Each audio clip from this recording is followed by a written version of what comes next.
ಶುಭ ಮುಂಜಾನೆ. Good news, good news, good news. ನಾವು ನಿಮ್ಮ ಜೊತೆಯಲ್ಲಿ ಇರ್ತೇವೆ ಅನ್ನೋ ಮಾತನ್ನ ಈ ಸಂದರ್ಭ ಹೇಳ್ತೇನೆ. ನಿರಾಶೆಯನ್ನ ಮಾಡೋದಿಲ್ಲ ಅಂತ ಅಷ್ಟೇ ಮಾತನ್ನು ಹೇಳ್ತೇನೆ. OPS, NPS, OPS ಕೂಡ ಅದರಲ್ಲಿ ಸೇರುತ್ತೆ ಅನ್ನೋದನ್ನ ನೀವು ಮನಸ್ಸಲ್ಲಿ ಇಟ್ಕೊಳ್ಳಿ.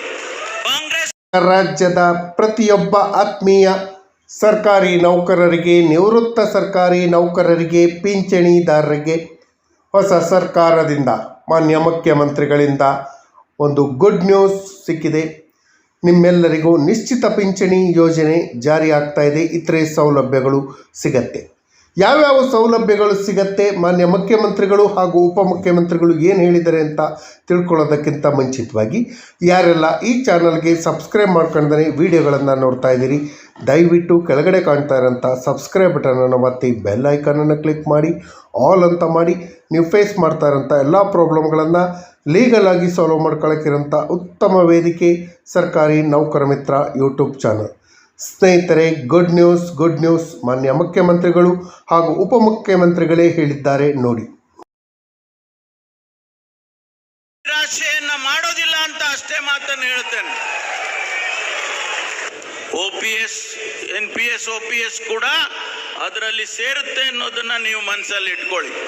ಕಾಂಗ್ರೆಸ್ ಕೂಡ ರೆಪ್ರೆಸೆಂಟೇಟಿವ್ಸ್ ಜೊತೆಯಲ್ಲಿ ಚರ್ಚೆ ಮಾಡಿ ನನಗೆ ಹೇಳಿದ್ರು, ನೀವು ಇದನ್ನ ಪ್ರಣಾಳಿಕೆಯಲ್ಲಿ ಸೇರಿಸಬೇಕು. ಯಾವುದೇ ಕಾರಣಕ್ಕೂ ನಿಮಗೆ ನಿರಾಶೆಯನ್ನ ಮಾಡೋದಿಲ್ಲ ಅಂತ ಅಷ್ಟೇ ಮಾತನ್ನು ಹೇಳ್ತೇನೆ. ನಾವು ನಿಮ್ಮ ಜೊತೆಯಲ್ಲಿ ಇರ್ತೇವೆ ಅನ್ನೋ ಮಾತನ್ನ ಈ ಸಂದರ್ಭ ಹೇಳ್ತೇನೆ. ಸೊ ಇಬ್ಬರಿಗೂ ಕಾಂಟ್ರಾಕ್ಟ್ ಕರೆಕ್ಟ್ ಆಗಿದೆ ತಾನೆ?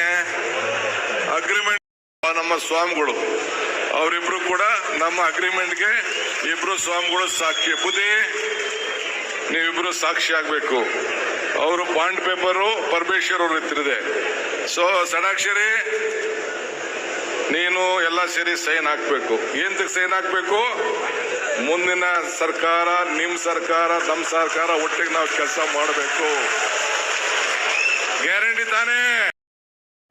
ಕರ್ನಾಟಕ ರಾಜ್ಯ ಸರ್ಕಾರಿ ನೌಕರರ ಸಂಘ ಬೆಂಗಳೂರು ಸಮಸ್ತ ಸರ್ಕಾರಿ ನೌಕರರಿಗೆ ಒಂದು ಗುಡ್ ನ್ಯೂಸನ್ನು ಕೊಡೋ ಉದ್ದೇಶಕ್ಕಾಗಿ ನಮ್ಮ ಹೆಮ್ಮೆಯ ಅಧ್ಯಕ್ಷರಾದ CS ಷಡಾಕ್ಷರಿಯವರು ಹೊಸ ಸರ್ಕಾರಕ್ಕೆ ಅಭಿನಂದನೆಯನ್ನು ಸಲ್ಲಿಸುವಂಥದ್ದು ನಮ್ಮ ಅಭಿಮಾನ ಎಂಬ ಕಾರ್ಯಕ್ರಮವನ್ನು ಆಯೋಜನೆ ಮಾಡಿದರು. ಬೆಂಗಳೂರಿನ ಅರಮನೆ ಮೈದಾನದಲ್ಲಿ ನಡೆದಂಥ ಅದ್ಧೂರಿಯಾದ ಕಾರ್ಯಕ್ರಮದಲ್ಲಿ ಕರ್ನಾಟಕ ರಾಜ್ಯದ ಮಾನ್ಯ ಮುಖ್ಯಮಂತ್ರಿಗಳಾದ DK ಶಿವಕುಮಾರ್ ಅವರು, ಮಾನ್ಯ ಉಪಮುಖ್ಯಮಂತ್ರಿಗಳಾದ ಪರಮೇಶ್ವರ್ ಅವರು ಹಾಗೂ ಸರ್ಕಾರದ ಪ್ರಮುಖ ವ್ಯಕ್ತಿಗಳು, ನಾಡಿನ ಪೂಜ್ಯ ಸ್ವಾಮೀಜಿಗಳು ಕೂಡ ಭಾಗವಹಿಸಿದರು. ಎಲ್ಲರ ನಿರೀಕ್ಷೆ ಏನಿತ್ತು?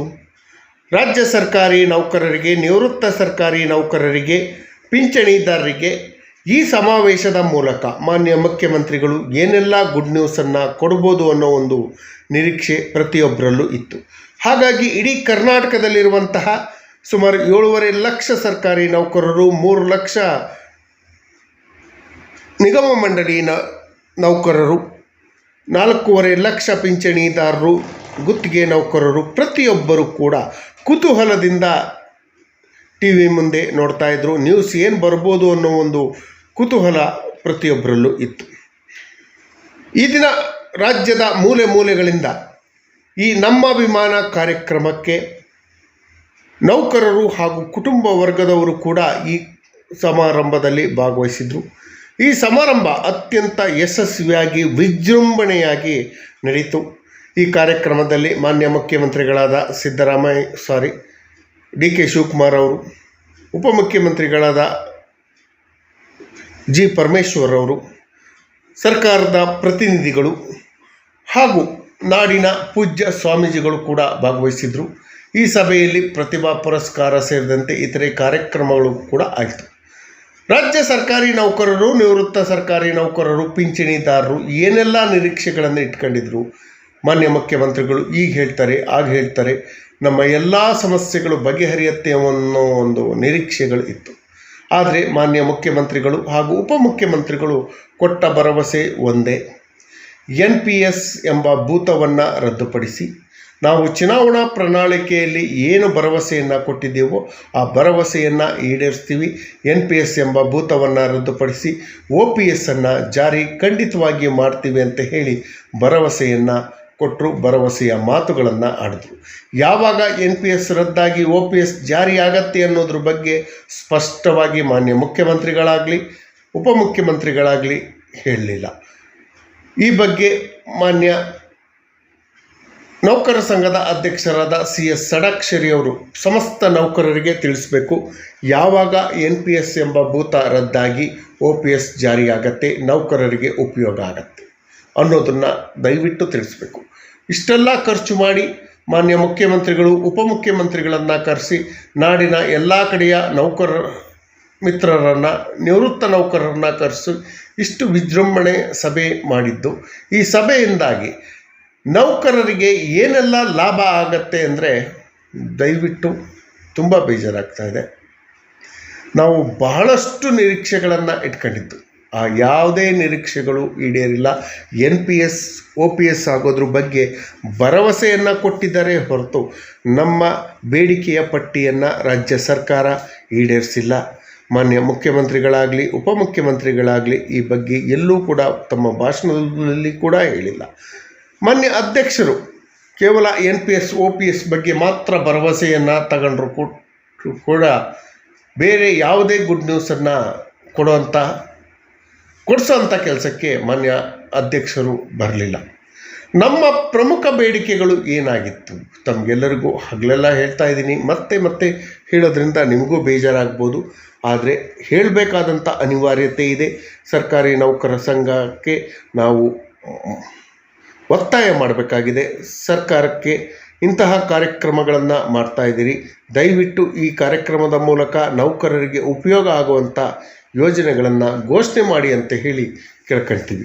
ಅದರಲ್ಲಿ ಪ್ರಮುಖವಾಗಿ 7th ಪೇ ಕಮಿಷನ್ನ ಫೈನಲ್ ರಿಪೋರ್ಟು ಇಂಪ್ಲಿಮೆಂಟ್ ಆಗಬೇಕಿತ್ತು. ಫೈನಲ್ ರಿಪೋರ್ಟ್ ಏನಾದರೂ ಇಂಪ್ಲಿಮೆಂಟ್ ಆಗಿದ್ದೇ ಆದರೆ ಸರ್ಕಾರಿ ನೌಕರರು ಹಾಗೂ ನಿವೃತ್ತ ಸರ್ಕಾರಿ ನೌಕರರಿಗೆ ಸಂಬಳ ಪಿಂಚಣಿಗಳು ಹೆಚ್ಚಳ ಆಗ್ತಾಯಿತ್ತು. ಅದ್ರ ಜೊತೆಯಲ್ಲಿ 7th ಪೇ ಕಮಿಷನ್ನಲ್ಲಿ ಏನು ಬಾಕಿ ಇರುವಂಥ ಸುಮಾರು 30 ಶಿಫಾರಸುಗಳು ಜಾರಿಗಾಗಿ ಜಾತಕ ಪಕ್ಷಿಗಳ ಹಾಗೆ ನೌಕರರು ಪಿಂಚಣಿದಾರರು ಕಾಯ್ತಾಯಿದ್ರು. ಅದರಲ್ಲಿ ಪ್ರಮುಖವಾಗಿ ಅಡಿಷ್ನಲ್ ಪೆನ್ಷನ್, ಹೆಚ್ಚುವರಿ ಪಿಂಚಣಿ 70 ವರ್ಷದಿಂದ 80 ವರ್ಷದ ವಯೋಮಿತಿಯಲ್ಲಿರುವಂತಹ ನಿವೃತ್ತ ನೌಕರರು ಹಾಗೂ ಪಿಂಚಣಿದಾರರಿಗೆ ಖಂಡಿತವಾಗಿಯೂ 10% ಅಡಿಷ್ನಲ್ ಪೆನ್ಷನನ್ನು ತಕ್ಷಣ ಆದೇಶ ಮಾಡಿಸುವಂಥ ಕೆಲಸಕ್ಕೆ ರಾಜ್ಯ ಸರ್ಕಾರ ಹಾಗೂ ನೌಕರ ಸಂಘದ ಅಧ್ಯಕ್ಷರು ಕೈಗೊಳ್ಳಬೇಕು ಅಂತ ಹೇಳಿ ಮನವಿಯನ್ನು ಮಾಡ್ಕೊಳ್ತಾ ನಿಶ್ಚಿತ ಪಿಂಚಣಿ ಯೋಜನೆ ಆದಷ್ಟು ಶೀಘ್ರದಲ್ಲೇ ಆಗಲಿ. ನೌಕರರ ಎಲ್ಲ ಸಮಸ್ಯೆಗಳಿಗೆ ನೌಕರ ಸಂಘದ ಅಧ್ಯಕ್ಷರು ದಯವಿಟ್ಟು ಸ್ಪಂದಿಸಬೇಕು ಅಂತ ಹೇಳಿ ಕೇಳ್ಕೊಳ್ತೀನಿ. ನೌಕರ ಸಂಘದ ಅಧ್ಯಕ್ಷರು ಮತ್ತೊಂದು ಹಾಕಿದರೆ, ನಮ್ಮ ಅಭಿಮಾನ ಕಾರ್ಯಕ್ರಮದಲ್ಲಿ ನಾವೇನೆಲ್ಲ ಸಾಧನೆ ಮಾಡಿದ್ದು ಏನು ಸಾಧಿಸಿದ್ದು ಅಂತ ಹಾಕಿದರೆ, ದಯವಿಟ್ಟು ಈ ರೀತಿ ಹಾಕೋದಕ್ಕಿಂತ ಮುಂಚಿತವಾಗಿ ನೌಕರರಿಗೆ, ಪಿಂಚಣಿದಾರರಿಗೆ, ಅವರ ಕುಟುಂಬ ವರ್ಗದವರಿಗೆ, ಕುಟುಂಬ ಪಿಂಚಣಿದಾರರಿಗೆ ನೌಕರ ಸಂಘದಿಂದ ಉಪಯೋಗ ಆಗುವಂಥ ಕೆಲಸವನ್ನು ಮಾಡಲಿ. ಹಿಂದಿನ ಅಧ್ಯಕ್ಷರುಗಳು ಯಾವ ರೀತಿ ರ್ಯಾಶ್ ಆಗಿ ತಮ್ಮ ಕೆಲಸವನ್ನು ಮಾಡಿಸ್ಕೊಳ್ತಿದ್ರು ಆ ರೀತಿ ಈಗಿನ ಅಧ್ಯಕ್ಷರು ಕೂಡ ಮಾಡಿಸ್ಕೊಬೇಕು. ಮುಂದೆ ಇಂಥ ಕಾರ್ಯಕ್ರಮಗಳು ನಮಗೆ ಸೌಲಭ್ಯಗಳು ಸಿಕ್ಕಾಗ ಮಾತ್ರ ಮಾಡಿ, ಸುಮ್ಮನೆ ಕಾರ್ಯಕ್ರಮಗಳನ್ನು ಮಾಡೋದು ಬೇಡ ಅಂತ ಹೇಳ್ತಾ ಈ ಮಾಹಿತಿ ತಮಗೆಲ್ಲರಿಗೂ ಇಷ್ಟ ಆಗಿದ್ದರೆ ದಯವಿಟ್ಟು ಸಬ್ಸ್ಕ್ರೈಬ್ ಮಾಡ್ಕೊಳ್ಳಿ, ನಿಮ್ಮ ಸ್ನೇಹಿತರಿಗೂ ಶೇರ್ ಮಾಡಿ. ಧನ್ಯವಾದಗಳು. ಜೈ ಹಿಂದ್.